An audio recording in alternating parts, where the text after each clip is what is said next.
Hello and welcome back. Today we have a pretty fun race. This is a ladder race between Coalition U-Wings and the Dirty WATTz AceZ. We did race the U-Wings a few weeks ago. They brought some serious firepower. And the fun thing about the ladder races is you have a group of guys. So the ladder race that we did against the U-Wings before was in Santa Sequoias. And they had a couple different riders. So even though you had an idea of what was going to happen, it was still fun because it was a couple of new guys. So we didn't know how they were going to be. And we've had a couple of new guys added since then too.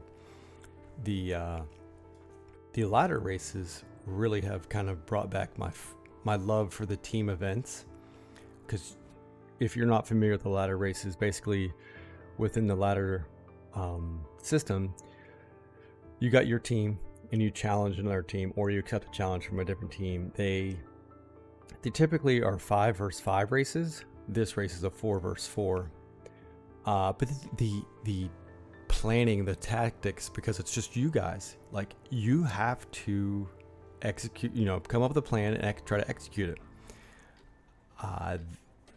And it's funny, this course, I'm not sure who picked this course. I don't know if we did or they did, or maybe there was some special on Bologna. I actually haven't been on this course since I was riding I was doing the Platinum team time trials with the Hyperion team for Coalition. So it's been literally 3 years since I've rode on this course.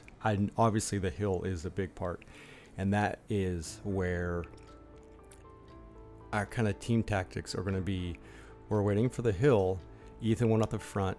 And then right here is something too. We were just kind of chilling. Well, you see 2 Coalition riders go to the gutter, and then Johnson ramp up his power. So this is where they're going to try to catch Ethan, who's been off the front. Because they didn't really react to Ethan. Ethan didn't do too much, but he just kind of rolled off the front, and we just set in. Now, I had been sick, so my whole goal is to protect Brent here, and kind of play it as the race unfolds. So one thing with this, obviously, this is a little different than a regular race, but still, I don't do huge power. I don't get too panicked about any gaps developing because my assumption is that they are going to come back together once they catch Ethan.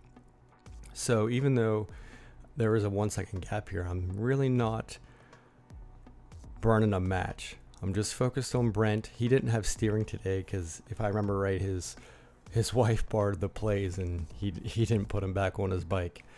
But I'm just kind of keeping the steady power to allow Brent and then also Davis and Coos just get back to the pack, because the big part of this is the climb. And as we are coming to it, you can see some of the guys in the front, their power is dying off.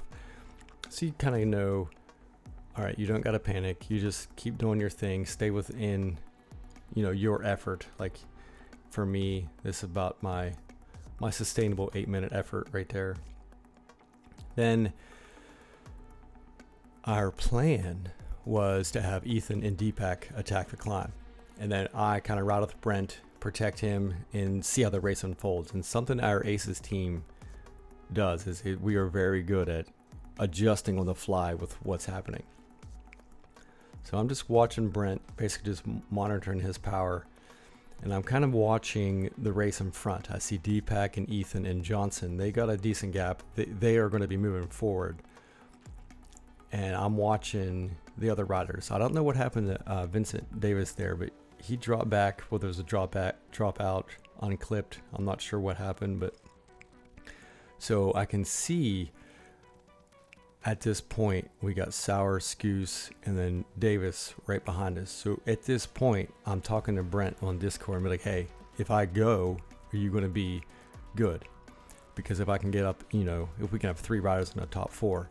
So this is something that blew my mind. I don't know if it was where I attacked. I mean, I ramped up the power pretty good right there.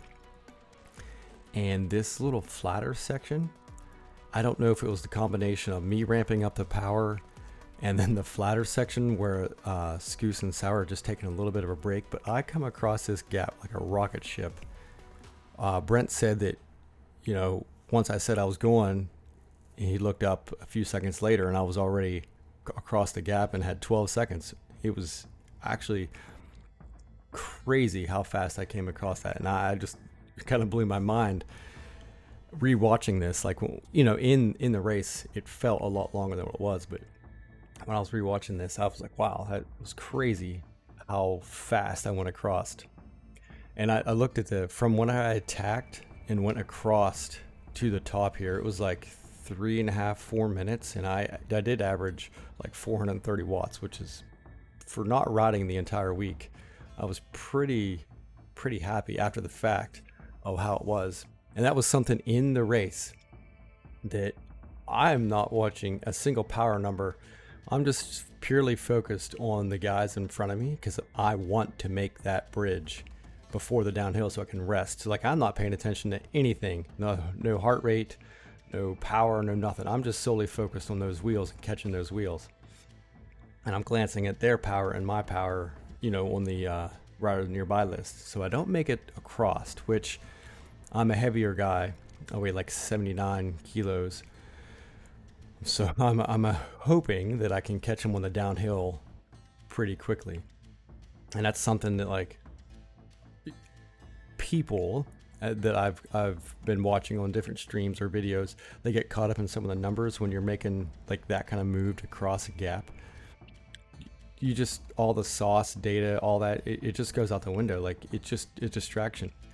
So just purely focusing on what you had to do was all you needed. And in that moment, I didn't care about the power or heart rate. I had a goal of getting across. And luckily, not too far off the bottom, I was able to get across and get some rest. And I was wanting to do it quicker than later on. I'm glad that they didn't hammer too much. So now, coming to the finish, I'm pretty confident with our win because we have 3 riders in the top 4. Like, it's going to be kind of hard unless something really goes wrong with the dropout or disconnection for us to lose this. So I'm toast. Like, that was a huge amount of effort, and I was really shocked once I uploaded the ride. Intervals said I did like 380 for 10 minutes, which is insane. I didn't realize that I'd done that much work, but I knew I was feeling it. So we're talking in Discord saying, hey, discover some moves, see what he's going to do. He goes for this longer attack. We close it down. And then at this point, Deepak's like, I'm done. So he kind of drifts off, but he got enough gap. We're not going to, he's not going to be in danger of losing that spot, that 4th place spot there. And because I haven't rode this in so long, the only thing I remembered was basically that the long dragon. Once you got in between the streets here, it was just a long 1, 2, 3% to the finish. And I'm toast inside. Like, I hadn't rode in a week, had been kind of sick, so I really didn't know how I was going to respond. I knew Ethan said that he was going to hit the hammer right here, and Johnson had the same exact thought. Like, so Ethan and Johnson are on the power, and I'm just like, this is nothing of what I want a part of, but I'm right here. And about this moment, right through here, I just like, hell with it. We'll see here. I'll let it play out. This here, like, I'm dead. And at that moment, I saw both of Ethan and Johnson's power drop a little bit, and that's all the switch that I needed just to like flip it. Don't be that mental midget and finish this race. I had a coach, well, he's a teacher and a coach in college, that he was a wrestling coach, and his big thing was don't be a mental midget. And that's what that was right there. I was giving up. Like, I was like, hell with this, I'm done. But that moment where I stopped pedaling, I saw that power dropped, it just switched in me to like, don't give up, go to the finish. And I could tell you how I was feeling at this moment was absolute horrible. And I am very glad that I didn't actually give up. Like, I pushed on to the finish. And Johnson, man, he was charging here. If it would have been to the regular finish instead of the custom finish just short, he probably would have passed me. But my heart rate ended up right after this. It got up, the max was 180. Like, it still went up after I'd finished pedaling, but that was huge effort on the gap to cross that. So excited that I was able to do that after being basically off for a week. And then that finishing effort was huge in the moment of the effort I did on the hill and everything. I'm so happy with my performance, and the team crushed it.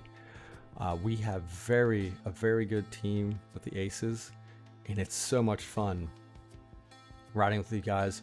And I love when the plan works how you want, and I love how we can adjust on the fly and make changes in the race. Like, it's a very good team, a lot of good talent within this team. And like, honestly, we have some C riders like Brent. He's a C rider, and he holds his own in all these races. Obviously this course is a little tougher because of that steep climb, but there's a lot of races that will bring 2 or 3 C's to the line. I guess C's an outdated category, but whatever you want to call them within the Swift Racing app rank. But it's a lot of fun. And if you guys haven't tried ladder racing, give it a shot.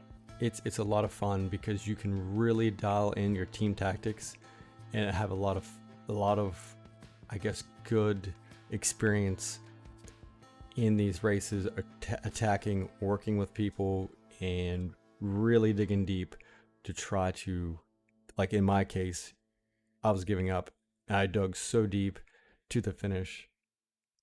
It was just a phenomenal race. Very excited. It was a great race by Coalition. AceZ got another win, so super excited. I really appreciate you guys watching, hanging out. Hopefully you enjoyed it. All right, thank you very much. We'll see you.